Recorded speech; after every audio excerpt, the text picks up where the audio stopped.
Another weekend is here, and so with it, another edition of Politely Intoxicated. Hi, I'm Justin Bond. Thanks again for coming along this week. And on this week's programming, you can generally always tell by your news feeds, your Twitter feeds, and what you see in them that this week in the news, there's a whole lot of Zoloft that is being consumed in mass quantities as a result of the news. But before we get into the mass depression of everybody on planet Earth right now, or at least in the USA, I do want to start with a happy story, or one that ended well anyway. And it's Hell's Blue Angels paying a visit to the Seattle area this week, and it's a dash cam picked up all this footage, and you can see where, well, it's just like apparently for this person, it's just like a normal morning on their way to work going, did I turn the curling iron off? I really hope I turned the curling iron off.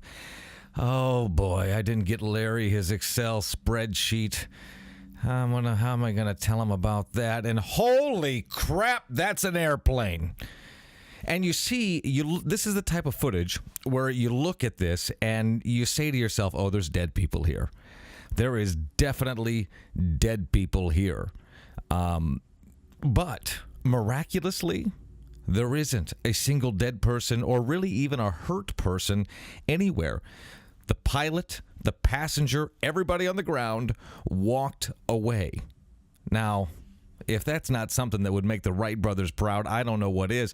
What I feel is even more miraculous, the most incredible part of this whole entire story, is of all the cars, and it was over half a dozen, that got nicked and grazed, well, you can see here, maybe it was a little more than nicked and grazed by this airplane as it came tumbling down to make a lane change, that everybody that had their car impacted all had leather interior, so even though their shorts were throwaways, nobody had to call a single upholsterer to clean the interior of their car.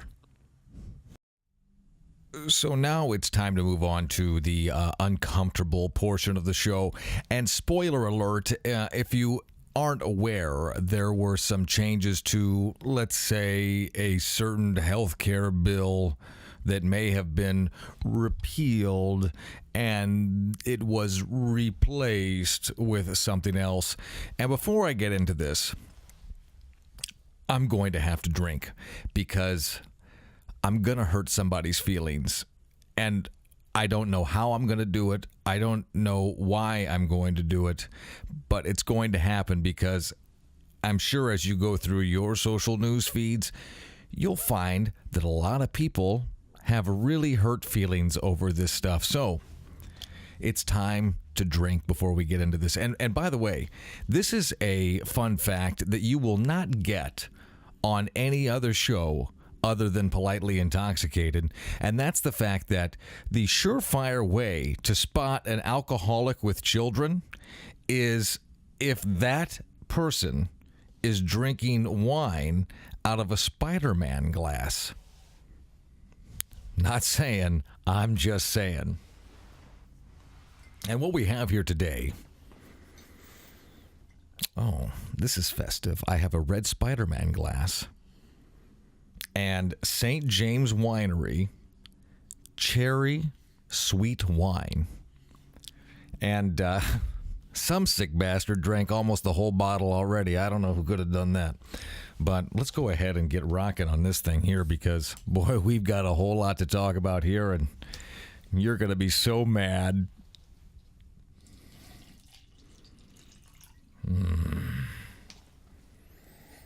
That smells delicious, too. Tommy James and the Shondells, I think it was 1969. Was that when he had the song Sweet Cherry Wine? I don't know. It doesn't really matter. Cheers. Spider-Man says cheers, too.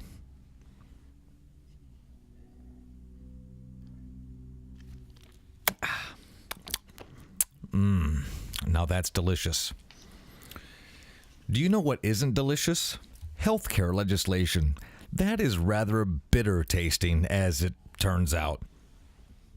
So here's the thing about the Affordable Care Act and the new I don't even know what the hell they're calling this new one now. Let's call it, let's just go by the unofficial name. Obamacare, Affordable Care Act, and then new fancy mumbo jumbo name that is essentially Trump Care. And everybody is losing their mind about this. And I'm not saying that people shouldn't be, because the fact of the matter is, I don't think these people have any idea what is happening with this new law. I just know that they probably decided that, well, it's another piece of legislation. I like to vote on things because I'm in Congress and that's what I do, so I'm going to go ahead and vote. Yeah. So, however, the thing that I need to point out to people here is that I don't know why everybody is so upset, because as I go through my news feed, there's people holding signs saying I'm going to die now because Obamacare isn't here anymore, and yada yada yada.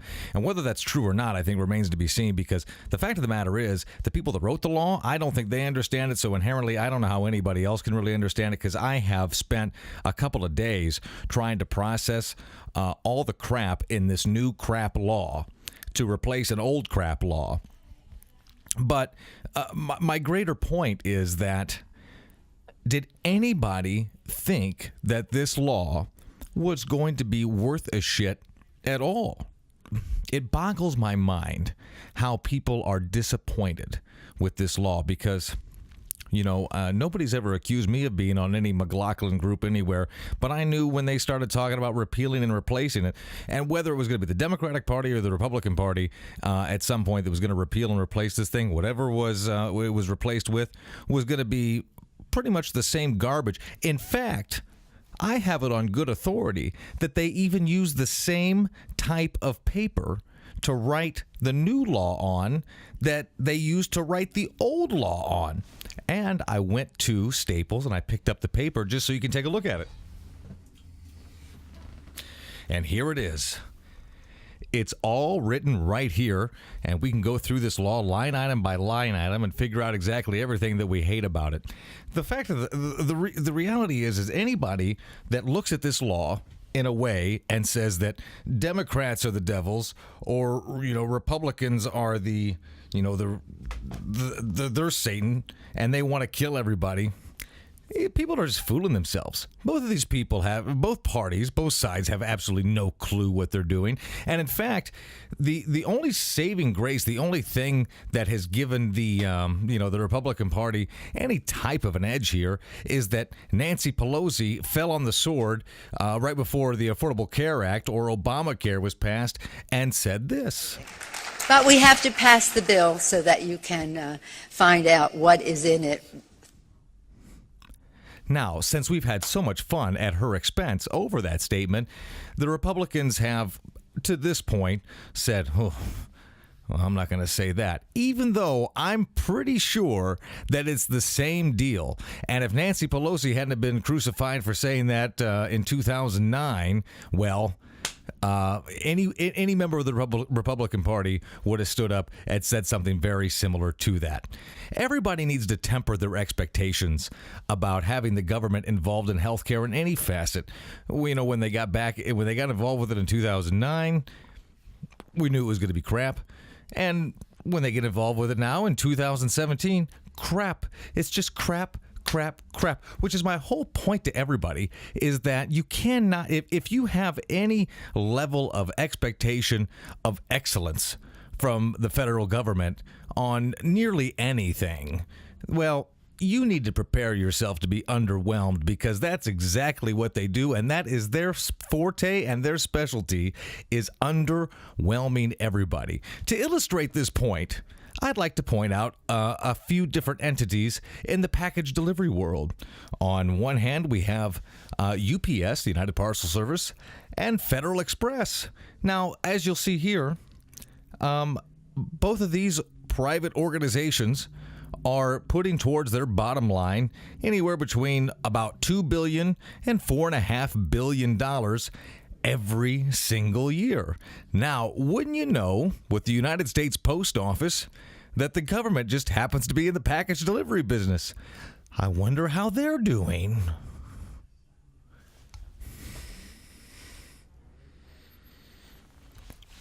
as we can see in this graph, not so well. So if it's too much to ask that every Christmas that the post office deliver my Nana's Christmas cookies in a real efficient sort of manner, how in the hell can anybody reasonably expect that the government's going to swoop in and they're going to be able to do a health care bill even remotely close to right? Answer: they can't. Or won't.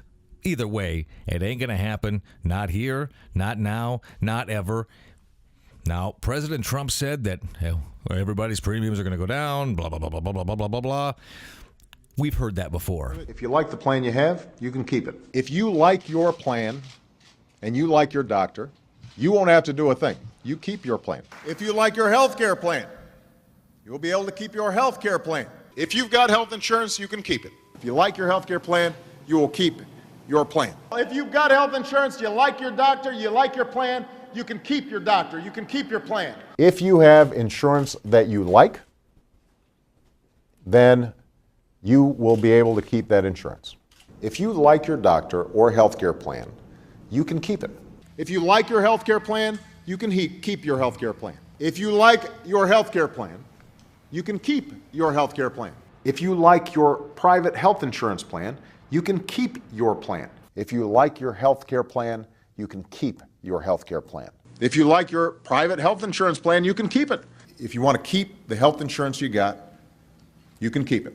If you like the insurance plan you have now, you can keep it. And if you like your insurance plan, you will keep it. So if you like your plan, you can keep your plan.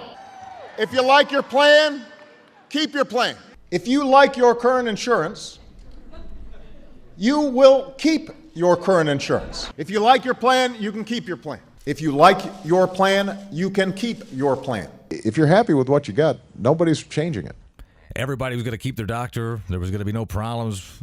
I'll let the jury come back with a verdict on this, and we'll see what kind of results this brings over time.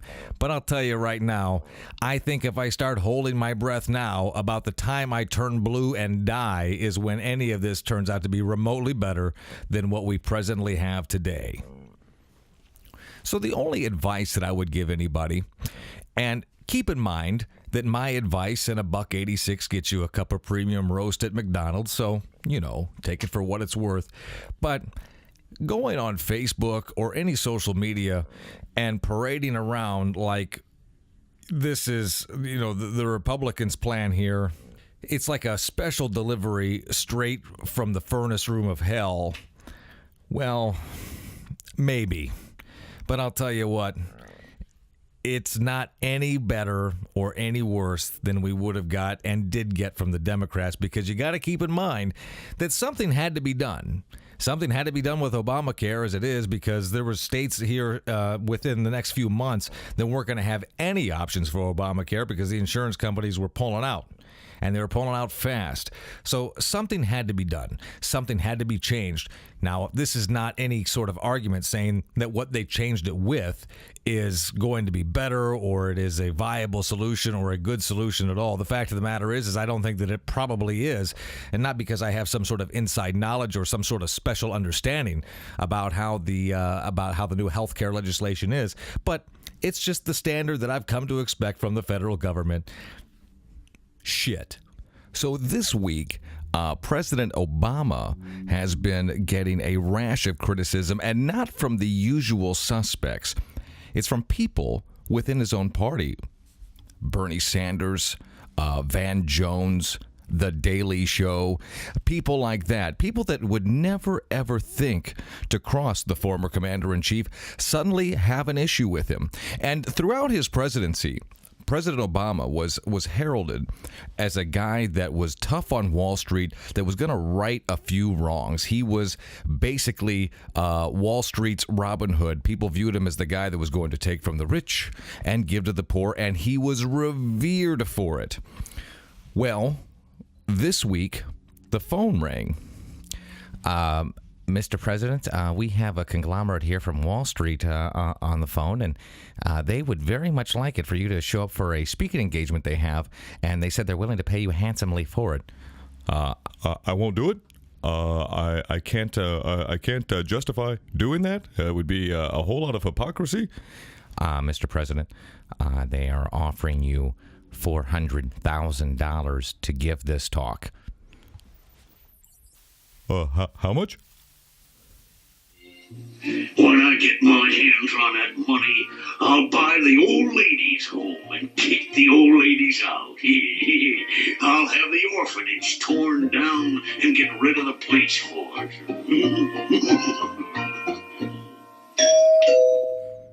So suddenly, Wall Street's not so crazy. The guy just signed a $10 million book deal. It was only $10 million, and he was on a yacht with Tom Hanks and Jay-Z and Oprah, just having a party. I mean, with company like that, I mean, you got to keep up with the Joneses, don't you? It's only fair. You know all about fair, right, Mr. President? We heard it all the time. And I want to be real clear about this. I fully support him taking $400,000 to do a speech, whatever. The guy's a politician. He was a president, a two-term president, and people are going to want to pay him to do a thing or two. At least it's not like he's, Hillary Clinton, and he's being paid handsomely while he's still running for something. Everybody seems stunned that he's a hypocrite, like it was just, he was the golden child, the one that was going to be above the fray. They're all politicians, and they're all about them. $10 million book deals, $400,000 speeches. A guy's got to live, right? If somebody wants to pay him $1 million to speak at Wall Street, hey, more power to him. And you know what? His party's just going to have to figure it out, and they're going to have to quit being pissed off and just so chartreuse with envy that nobody's offering them that kind of cash. Because I'm telling you, if somebody offered Bernie Sanders a crap load of money to go speak in front of Wall Street, well, maybe he'll prove me wrong one day, but he's taking that money.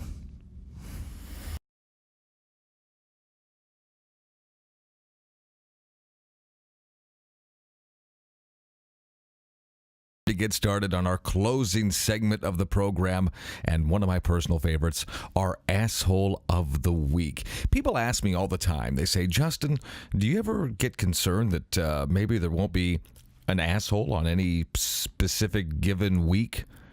And my answer to them is generally the same, and that's, so long as Hillary Clinton is roaming the earth, I will never struggle to find an asshole of the week. It wasn't a perfect campaign. There is no such thing. But I was on the way to winning until the combination of Jim Comey's letter on October 28th and Russian WikiLeaks raised doubts in the minds of people who were inclined to vote for me but got scared off.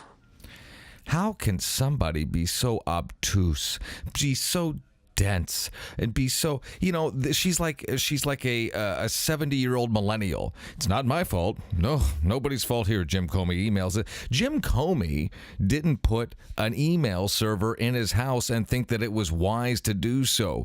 I don't. So every time she brings that up, okay, I just dispel with that immediately. The Russians, oh my God, the Russians didn't need to do anything. It's like, you were running against a guy that was talking about grabbing women by the you-know-what and saying 100 ridiculous things every single week. The Russians had no impact on this. You were running against a guy that should have been a tap in. It should have been just go ahead and just tap it in. Tap-a-roo. Go ahead and send that ball home. You couldn't do it. It's because no matter what you think, and no matter how hard it is for you to accept, as vile as you think that Donald Trump is, Secretary Clinton, you are less likable than him. And shut up. Just shut up. Just shut your mouth. Just quit talking. It's not helping. And now, because she thinks that people really do care what she says, she's formed this new resistance political action committee. I hope that she's not planning on running for anything else, but she very well could be. In its infancy here, they're saying its intent is to send money and funding to groups that are opposing Donald Trump's agenda and campaign. Well, you know what? Whatever. But dear God, don't run for anything else ever again. Because it's like, you're like watching a train wreck. Just don't make us do it anymore. It's painful. It's painful to watch. And that'll do it for this week's edition of Politely Intoxicated. Thanks a lot for tuning in. And also, don't forget to check out our website at politelyintoxicated.com. And I implore you to please subscribe to our YouTube channel, share our videos, and like us on social media. Politelyintoxicated.com is the website. And I will be back next weekend with another edition of Politely Intoxicated. I do hope to see you then. Until then, have a fantastic week. And remember to always be polite.